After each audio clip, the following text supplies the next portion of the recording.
Why poetry? Why not?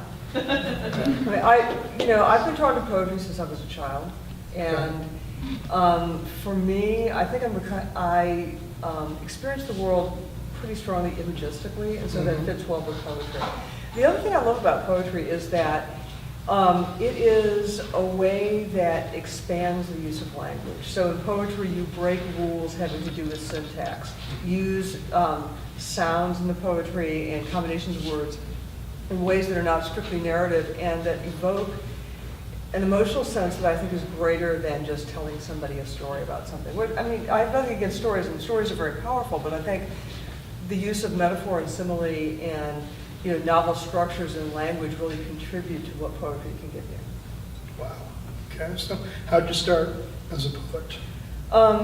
Well, I know I started really early because a few years ago my mom decided she was moving houses and she sent me a package and it had some of my childhood things in it. And among the childhood things were some poems that I had written when I was about 8 years old.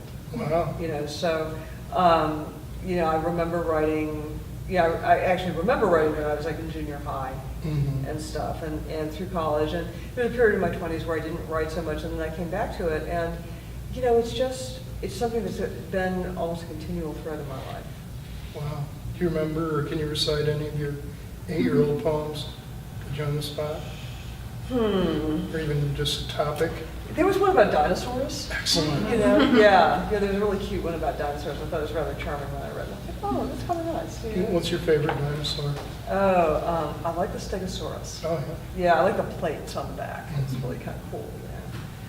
They've changed since we were kids. The dinosaurs? Yeah, they've changed a lot. I mean, the old stegosaur I had versus the ones with the tails straight up. Okay.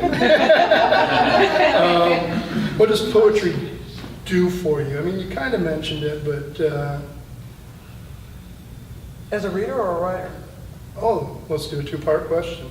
Okay. What does it do for you as a reader?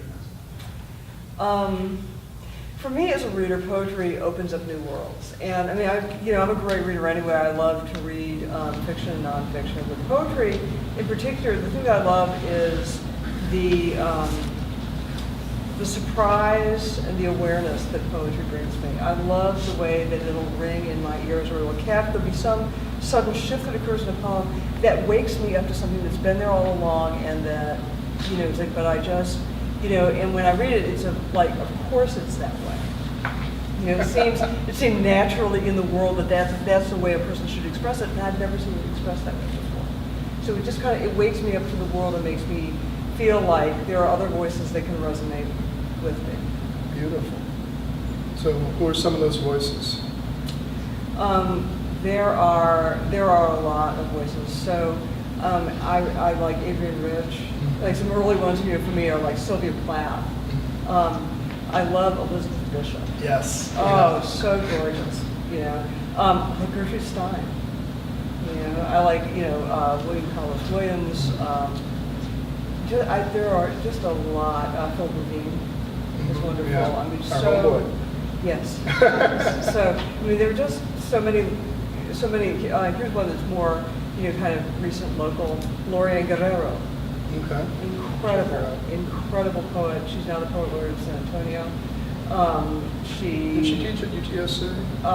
No, she teaches, I think, at, I want to say she's at Our Lady of the Lake, but I might be wrong about that. But she's been teaching a couple of different places. She's had some adjunct things, and she has a terrific book called A Tongue in the Mouth of the Dying that came out year before last. It was the winner of the Andres Montoya First Book of Poetry for a Latina. It came out of Notre Dame Press. Just an incredible book. Awesome. Okay, so as a writer then, as a poet, what does poetry do for you? Well, I feel like it makes me feel heard in the world. And even if I'm not, reading this to somebody else, there's something that happens for me when I write something, and when I actually, when the poem takes shape in a way that feels like it's resonating at the frequency that I'm resonating at. For me, that's a singular moment. That's a moment when I feel like, it's like, okay, I can actually express myself. And I have always felt like, it's like, so language is both a curse and a blessing, right? Because language is not a thing, it's like you like point to a table, that's not the table, it's the word table. And so language is never, in some respects, adequate to the world. And for me, poetry brings language closer to adequacy. And that moment when I feel, when I've written a poem and it begins to express what I feel that I'm feeling, then that pleases me greatly. That makes me just feel validated and heard in the world. Okay, great. Yeah, I think I always tell my students it's about a connection, as is any art. Do you have a particular aesthetic? Any particular aesthetic? Well, no, I guess not, because I tend to be more lyric than narrative. I am all over the place in my aesthetic, and when I say that, I mean like I will admit a weakness for iambic pentameter. I do like writing sonnets. I like formal poetry to some extent, and by no means do I write only formal poetry. And I write in a variety of modes, and it's everything from industrial poetry, which is about it's like power plant poems. Yes. And you'll read some. And I will read some power plant poems. I will read some sonnets. But it's also, there are just a whole lot of things.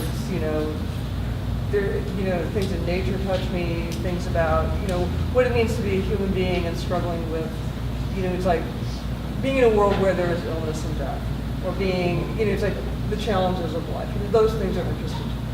So I think that there's no limit as to what you can write about as a writer, and I think sometimes the subjects themselves help you decide how to express them. So if you have something that feels like, it's something that you're ruminating on, perhaps a repeating form is the best way to express that, because then you get that sense of rumination in the structure of the poem. Yeah, I think William Carlos Williams talked about the poem finds its own form rather than vice versa. Yeah. So I need to use this line. You spent some time in Angola. Yes, I have. Angola, Indiana. For those who are not familiar. I just had to say that. Yes. But so your college experience.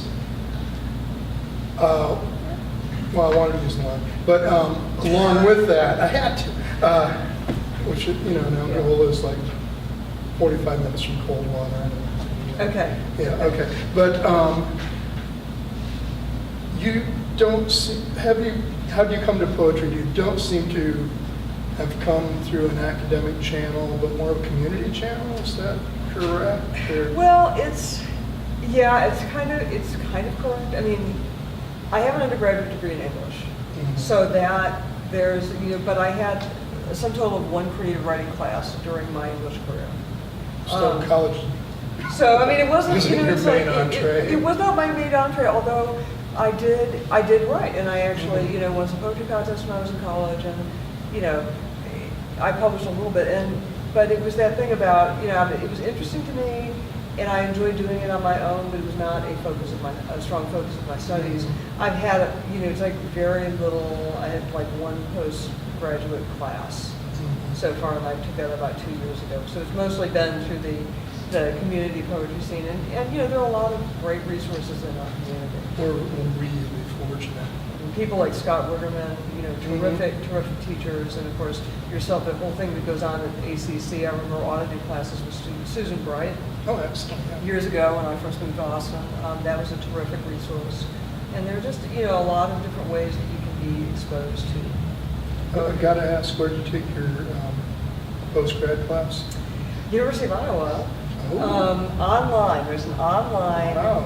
poetry writing class, and it's taught at 3 levels. There's kind of like a beginning undergraduate, advanced, and a graduate level. And it's like, it is a full, 3-credit graduate level of class if you take it at the graduate level.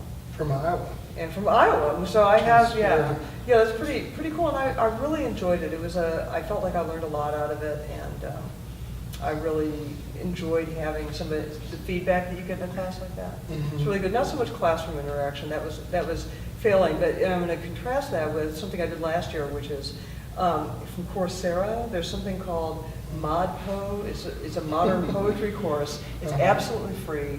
It runs during the fall semester, and it demands about 7 or 8 hours a week. And we're talking a solid 7 or 8 hours a week, because it's reading, it's watching videos, it's writing essays, it's grading other students' essays, and I really learned a lot in that class.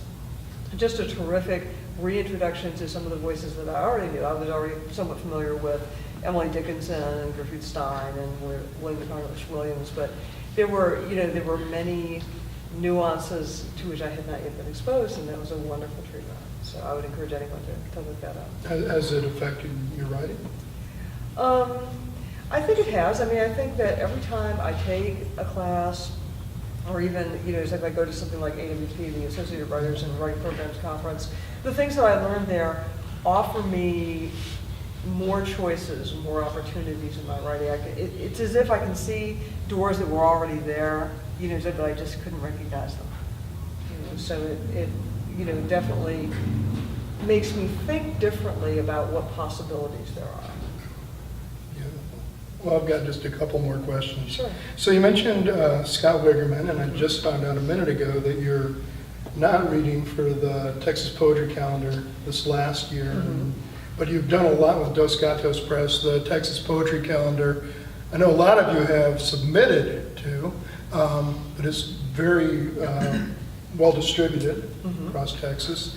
And you work with Bookwoman. You've done the workshop with Susan Bright, so you're really involved in the Austin community, as you mentioned. Any advice or tips there for people who are post-academia or disinclined towards academia to get into the poetry scene? Well, first of all, there are a number of poetry scenes. I mean, it's as you mentioned, I mean, there's kind of the community poetry scene, there's the academic poetry scene, and there's, by the way, really, really terrific poetry that is available to you at the University of Texas through the Michener program, where they have people that are either visiting at the Michener or, coming to read. I went and saw and heard Natasha Trethewey there, Ann Waldman. It's like really, really terrific mainline poets that are available for free in the community, so I would encourage you to look that up. But there's also, there's a spoken word community here, in addition to people that are more page poets. Like I myself am more a page poet. I have a couple of poems that would go over well in a spoken word environment, but I really don't do poetry competition in that way. It's like, but I think that for me, strong poetry lives in the presentation and it lives on the page as well. And that's what I want in my work. So I would encourage anybody, it's like, I guess the biggest thing would be two things. One is read. It's like, read poets whose work you don't know, but whose names you might have heard of. It's a great way to discover what folks have been doing that you might not have been really aware of. And I think that there's a way that's not entirely conscious that helps you kind of like hear things differently when you start reading someone else's rhythms. Read the poems out loud. That's often a really helpful thing. And finally, if you're really interested in getting better as a poet, find a group of people that you can look at each other's work and give critique. I've been involved in a critique group. It's actually the one that Scott Wigerman runs, and I've been doing that for probably about 8 years. And I can't say enough about how that's improved my poetry.